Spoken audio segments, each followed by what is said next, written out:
Assalamu alaikum dostlar. Kızık nерселер башталды окшойт, элди текшерип көрүп окшойт.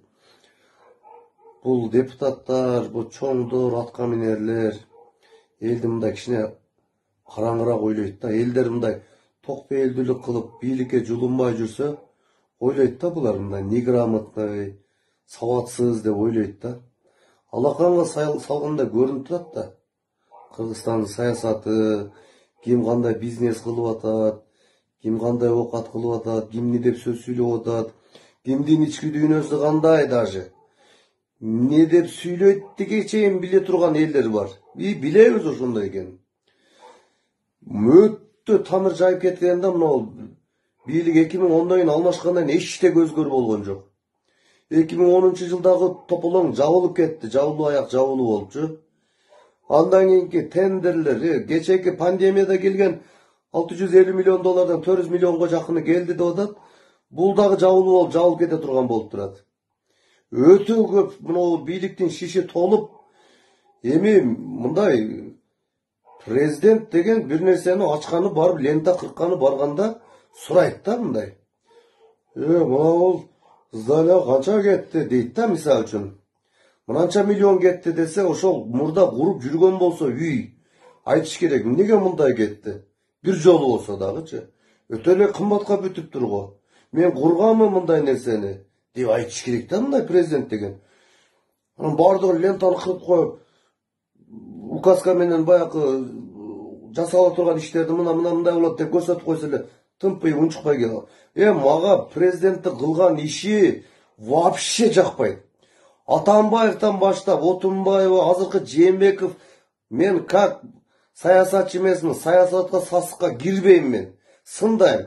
Эгер мен кирсем кылам. Мен уюштурам, иншалла. Колуман келет.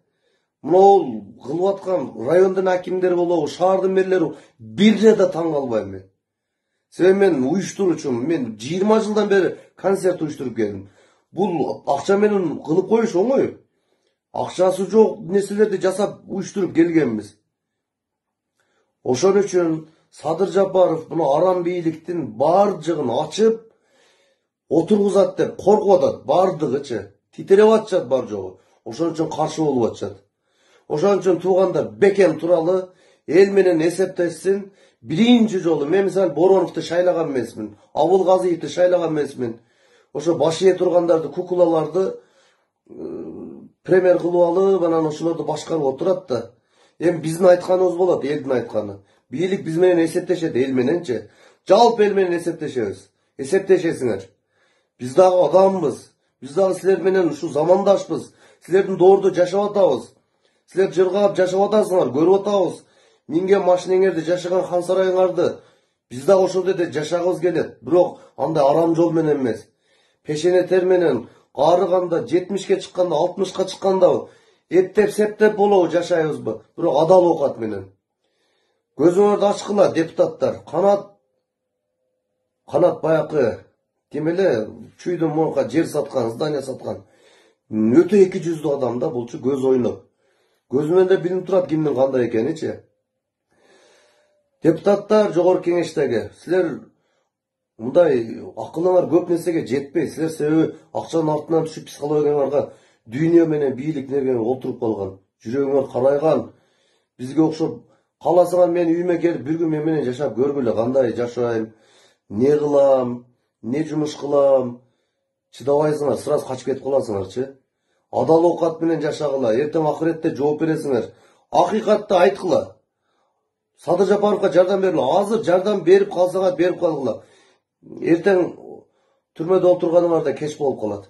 Бир 300дөйүн камаш керек. Бу 300дөйү жүрөктөрү титиреп атат. Анар Артыков деген бар, бузуку. Аны да камаш керек.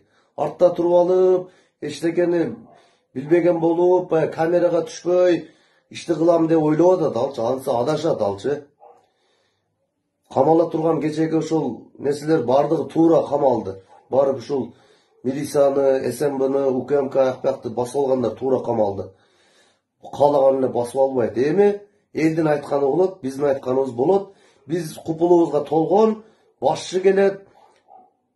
Ошон үчүн бийлик көзүңөрдү ачкыла. Akıllınar men iş kılgıla.